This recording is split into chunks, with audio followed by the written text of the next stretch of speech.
Spartanburg County residents had a lot to say about a recent council decision to slash the sheriff's pay. Last week, council members voted to cut that salary by 50%. At a meeting tonight, some constituents had plenty to say about that. Here's Julia Keener with more.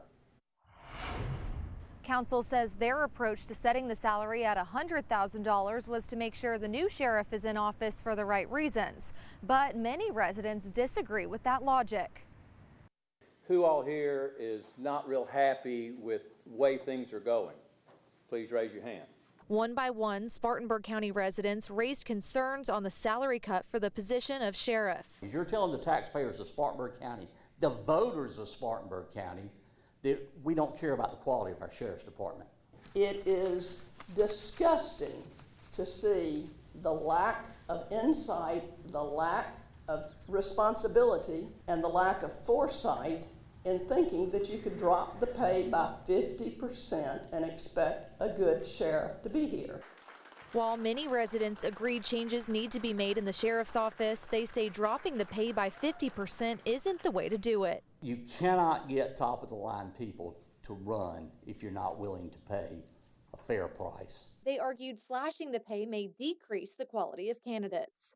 And you're telling me that you would hire a CEO for a corporation that makes less than what his vice presidents and his president would make. I don't think you get a qualified CEO. Councilman Monir Abusaf was quick to respond. The very fact is that we didn't lose a whole bunch of candidates for sheriff after last week. There was one person who dropped out and one new person that came in. We didn't lose anybody. We didn't lose what largely people think is the front runner for the position. He says this was a necessary step council had to make and reminded those who came forward this is a political position. And he says people choose to run for sheriff for reasons other than pay. I don't believe that's necessarily a Chuck Wright issue. This is not the bad apple. This is the systemic problems and incentives we've set with the sheriff's office, and it is absolutely our right and our responsibility to change those incentive structures with whatever tools we have.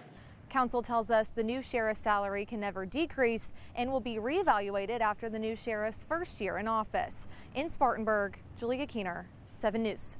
The special election is in November to choose the new sheriff. A list of all the candidates who have announced they're running is at WSPA.com.